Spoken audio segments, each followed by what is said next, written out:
Welcome back, everyone, to the Neil Oliver Show. Now, this week saw the 23rd anniversary of 9/11, an event that has courted countless so-called conspiracy theories ever since, with the official version of events being questioned almost from the beginning. I'm joined now by the Executive Director of the International Centre for 9/11 Justice, Ted Walter, and Executive Director of the Henry Jackson Society, Alan Mendoza. Thanks, gentlemen, for making time for this today. Ted, if I can come to you first, tell us, first of all, about the case of British man Jeff Campbell and the case that's being in the process of being brought by his family in relation to what happened to him on 9/11. Thank you, Neil. Yeah, so my organization, the International Center for 9/11 Justice, has been working with the family of Jeff Campbell for the past several years. Jeff Campbell was 31 years old. He was a British citizen who perished in the destruction of the North Tower at the World Trade Center. And there was an inquest held for him and 9 other British citizens in 2013. And that inquest concluded, it was about a 2-hour affair, very quick. And the inquest concluded that Jeff was killed in the collapse of the North Tower, which was induced by American Airlines Flight 11 hitting that building. And ever since then, his family has been attempting to reopen the inquest because they believe that that official conclusion is incorrect. And they believe, like millions of other people and countless scientists and engineers and experts, that the Twin Towers, as well as Building 7, a third building that came down later in the day, were brought down by controlled demolition. And so there's a process under British law that allows bereaving families to reopen the inquest if they have evidence that they believe contradicts and would call into question the official conclusion. And so they, 3 years ago, submitted 2,500 pages of evidence that was not considered at the first inquest. Expert witness testimony from 6 experts, 5 witnesses to the destruction of the Twin Towers, who all heard explosions and believed that the towers had been brought down with explosives, and many other reports and studies and so on. And the Attorney General for England and Wales essentially sat on that application for almost 2 years, finally issued a decision denying it.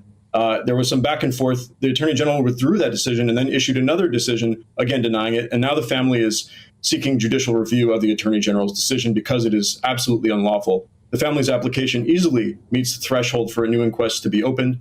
The only question is whether there's any evidence that could conceivably, even in the remotest possible chance, overturn the original conclusion, which there is. The coroner also did not conduct an inquiry, actually. There was not a shred of evidence heard at the inquest to support the conclusion that the airplane caused the collapse. So that's yet another reason for the inquest to be reopened.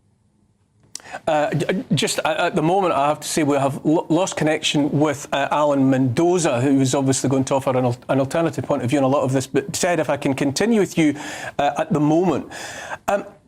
It's obviously it must have been very difficult, or much more difficult for a long time for people like Jeff Campbell's family and other people who had an alternative point of view about what had happened on 9/11.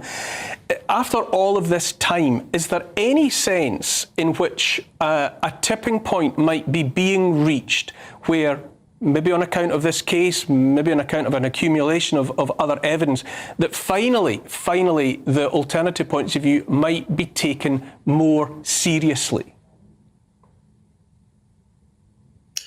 Yeah, Neil, so unfortunately, I wasn't able to hear much of your question for some reason, but I think maybe you were asking if this case might allow an opportunity for this evidence to finally be seriously considered.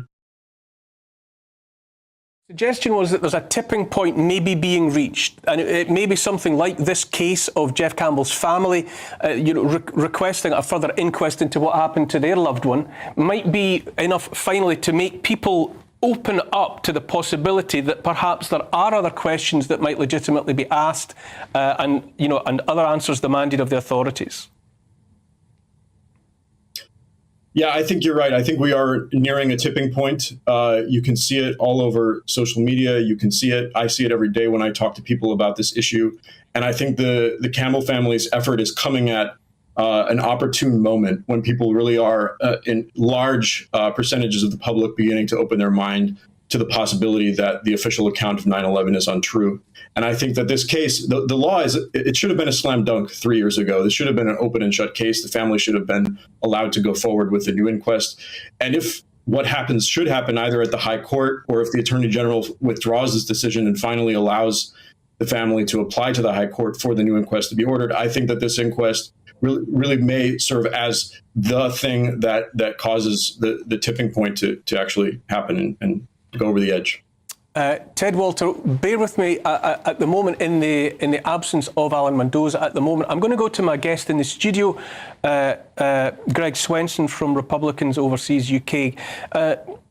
Greg, what say you? I mean, clearly this has been one of the most controversial stories of the second half of my life, really.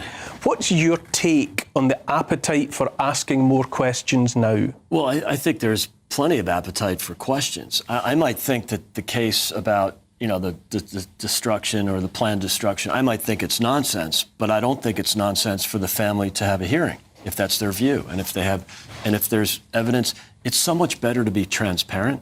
And I'm sure that those who argued against the family would have been much better off actually hearing the case. Still only nonsense. Is that still your preferred adjective, given that, the kind of 2,500 pages of testimony that Ted Walter is talking about having been submitted to the court?